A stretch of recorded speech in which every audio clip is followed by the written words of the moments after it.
I quietly left after discovering my wife's affair after 5 years. Cheating stories. Hello everyone. Dear listeners, please share your thoughts in the comments section below. And don't forget to like, share, and subscribe. Now let's begin the video. Using a throwaway for obvious reasons with certain specifics modified to preserve anonymity. I quietly slipped away after finding out that my wife had been unfaithful, ending 3.5 years of marriage. About a year later, my former wife, whom I hadn't spoken to in a while, tracked me down after hearing about my wife's infidelity. I moved out to the hills not exactly sure why I'm writing this, but maybe it'll help someone who's going through something similar. Now that the whole ordeal's behind me and I've managed to move forward, I want to share my story. Back in February 2018, I learned about my wife's affair at the 3.5 year mark of our marriage. I was working a contract job that took me across the country sometimes, but also let me work from home. When I was home, I was the director of a tech sales company. My wife held a very high-paying position, although things had gotten a little strained because she was working longer hours and I was traveling quite a bit myself. Still, I thought we had a pretty solid marriage. 5 years before all this started, I met her at a cookout hosted by a mutual friend. We hit it off right away.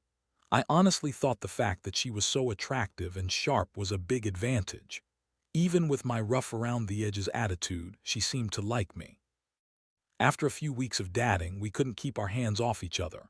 Whenever we met at each other's apartments, clothes would just come off. After 18 months of dating, we got married and moved into a big apartment while saving up for a house. But things changed after the first 3 years of marriage. I still had feelings for her, but I started noticing arguments over small stuff. When I brought up her late nights and work outings, she would get defensive. As her career rose, she claimed she needed to put in extra hours, and it was necessary to pay her dues. Her explanation was that because I traveled so much, I had no right to complain about her long hours. In reality, I only took light vacations for 3-4 days every few weeks, so I told her I'd try to cut back on my trips. Still, these arguments went in circles, and looking back, I realized I didn't see what was right in front of me. She was cheating. Aside from our dwindling sex life and her constant late nights, I never suspected a thing. I just figured she was exhausted from work. But her rejection started messing with my ego, and I felt pretty hurt. She had a work mobile and probably used it for texting elsewhere, but I never caught her in any secret messages. Plus, she used the spare bedroom as her home office and spent a lot of time there. Around September 2017, her returning home from work became less frequent. Instead of one night a week, she was going out 3 or more nights each week, and I couldn't help but notice she looked different, more alluring. I was never naturally jealous, but I knew she had to be dealing with other men, even if she was mostly working with male bosses. The first time I thought she might be cheating was about a month before I found out. One day, she stopped at the supermarket and asked me to help with the groceries. When I went to grab some items from the back seat of her car, I saw a pink bra. It belonged to her from her favorite store, so I knew it was hers. But looking back, that was a warning sign. She always takes off her bra first when she's feeling especially aroused. Seeing it there, hidden under her seat, made my stomach turn. I couldn't understand why her bra was there, and I didn't say anything at first. My heart was pounding so hard I thought I'd pass out. When I brought the groceries inside and she asked how I was feeling, I just told her I felt like I'd seen a ghost. I knew I had to hide my emotions, so I acted normal, but inside I was crushed. I decided I'd try to find out if she was seeing someone. That night and the next day, I started going over all the small signs I might have missed. Along with the bra, she worked downtown in a busy office. Living in a decently sized city, I decided to temporarily put the idea of an affair aside and focus on her. I cooked a nice dinner, set the table with fancy plates and candles, and bought flowers and wine for when she got home. But when she arrived, a little late as usual, she apologized and said she had to go out with her to some neighborhood hangout. She said she needed a shower first but could have a quick snack with me. I went quiet, feeling a surge of anger inside. I was so fed up I took my work phone and threw it into her back seat while she was in the shower. I'd been considering using my phone to see what she was hiding, but I changed my mind.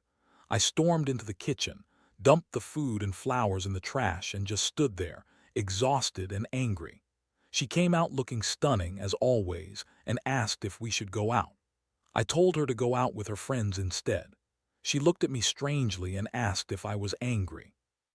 I told her I was sad. She never wanted to do anything with me anymore. She got annoyed and made some sarcastic remark, telling me I had a short fuse. I muttered something dumb about how foolish I felt, wishing we could spend the night together.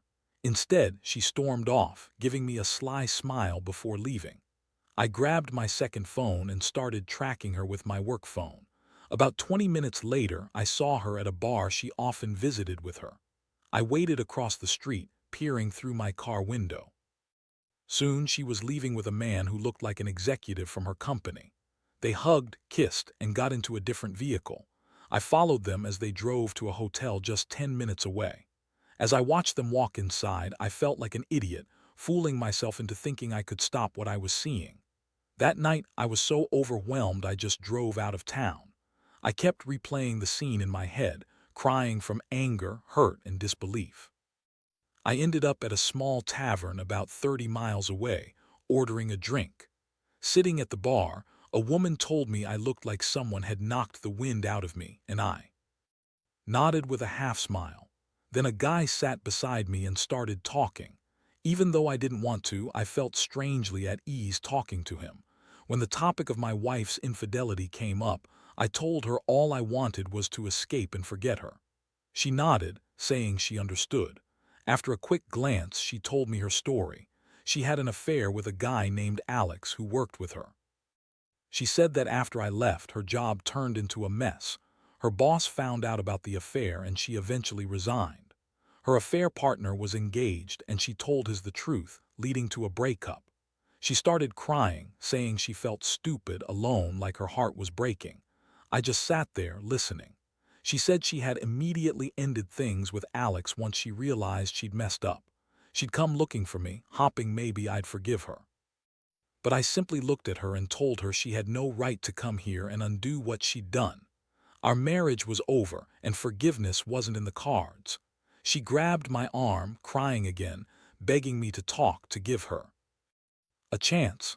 I pushed her away gently but firmly.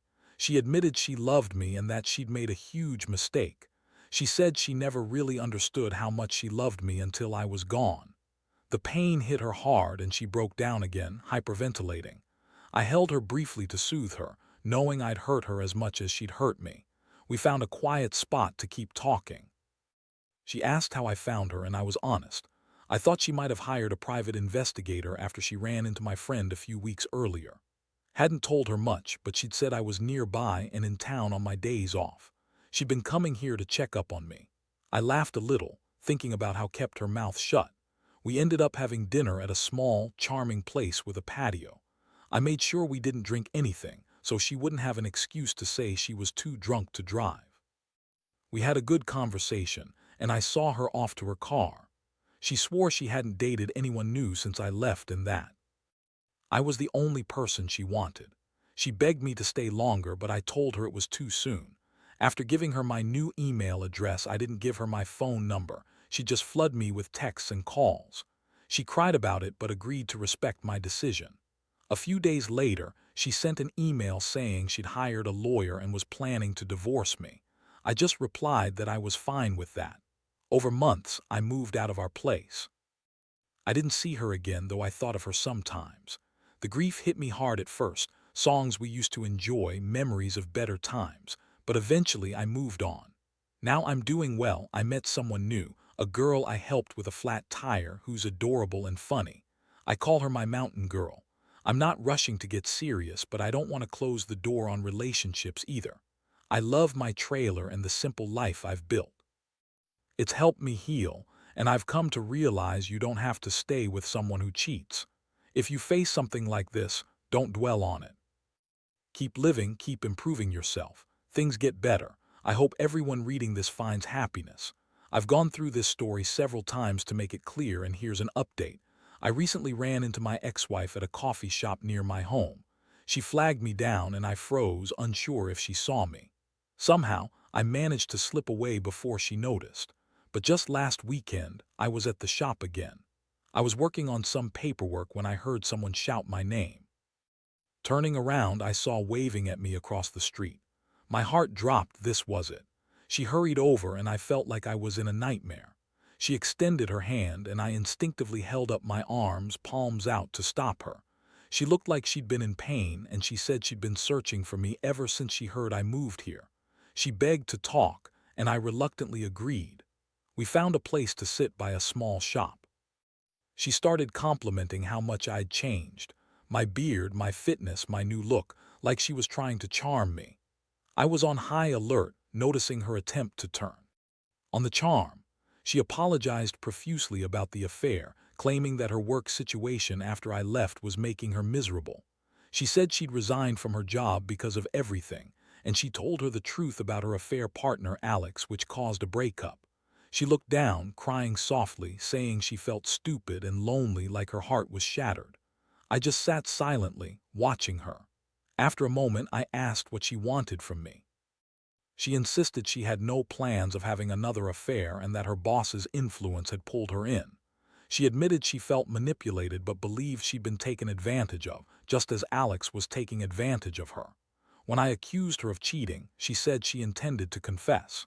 She said she'd been drinking after work to drown her guilt. She hated herself, felt stupid, and finally ended her relationship with Alex, hopping to find me. But I didn't want to hear any of it. I told her she had no right to come here and undo all the damage. Our marriage was dead, and I wasn't interested in reopening it. She broke down again, sobbing and asking for dinner, but I refused. I told her I just wanted honesty and transparency, and she insisted she loved me and had realized how much she'd hurt me. She said she'd never forgive herself, and her tears made me realize just how much she still cared. I hugged her briefly and tried to soothe her, knowing I'd broken her heart as badly as she'd broken mine. We moved to a quiet spot and talked some more. She asked how I'd found her, and I told her I thought she might have hired a private investigator. But instead, she said she'd just run into an old friend who told her I was nearby. We decided to go to a cozy place with a patio for dinner, keeping things simple. No drinks, no exaggerated hopes. She pushed for me to stay longer and even asked if I would have forgiven her if she'd come clean earlier. I told her I might in time, if we'd gone to counseling and worked through everything. She said maybe in 5 or 10 years. I responded I'd wait if that was what it took. Then she looked at me with real emotion, saying she'd always love me and do everything to prove it. That statement hit me hard. I was still unsure if I could ever trust her again, but her words stayed with me. When I left her that night, I felt relieved, yet the pain still lingered. I knew I'd shattered her and she'd shattered me. We found a peaceful spot to finish our talk and I asked how she found me. She said she didn't hire anyone, just ran into who had told her I was in town. She admitted she'd been checking on me because she still had hope. We had a quiet dinner and she swore she hadn't dated anyone else. She begged me to stay, but I told her it was too soon. I gave her my new email but refused to give her my number, knowing she'd just flood me with messages. She cried some more but accepted. Before she left, I asked if she would have truly forgiven me if I'd been unfaithful first. She said yes, but only if we'd gone to counseling. I told her I'd wait that long. She took my hands, looked into my eyes, and said she'd always loved me and would do anything to prove it. Her voice was so firm I couldn't ignore her words, though I couldn't see us reuniting yet. I felt better, but I couldn't see her just as a friend, at least not yet. I returned home, did some long runs, had a few beers, and reflected on how far I'd come. Someone out there needs to hear, don't stay with someone who cheats. Move on and focus on yourself. That's what I did. Things do get better over time. I've revised this story several times, and here's one last update. I recently saw my ex again, not by chance, but because I recognized her at a coffee shop near my place. She waved, and my stomach dropped. She hurried across the street and came right up to me, hands extended. I froze, thinking she might hug me, but I instinctively raised my arms to stop her. She looked raw, like she was in pain. She said she'd been looking for me ever since she heard I was here. She wanted to talk. Against my better judgment, I agreed to sit with her, even though I kept my distance, wary of her motives. We ended up at a small store outside, sitting on a bench. She complimented my changed appearance, how much I'd leveled up, they say, after all she'd done. She claimed she was sorry about everything, saying she felt she'd lost her way after I left. Her work situation had become tense. She told me she resigned, that her affair partner Alex had lost his job and reputation, and that she'd come clean about everything. Her tears flowed, and I just sat there, patient but uncertain. When I asked what she wanted, she said she didn't plan to cheat again, that she'd felt manipulated. She explained she'd been drinking after work to ease her guilt and that she'd ended things with Alex immediately. She said she'd been desperate to find me, thinking maybe there was still hope. But I told her her only mistake was leaving when she did, that she'd destroyed everything. Our marriage was dead the moment she betrayed me. She begged me to forgive her, promised she loved me. Her words tore me up inside, but I couldn't see us rebuilding, at least not yet. I told her she had no right to come here and undo what she'd wrecked.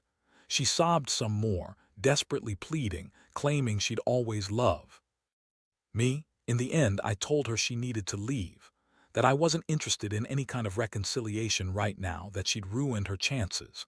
I went back to my life, more determined than ever to keep moving forward. I hope you all learn from my story. Don't hold on to what's broken, and remember that you deserve better. Thanks for reading. If you're new here, consider subscribing and hitting the notification bell. I'll keep sharing more real stories from life.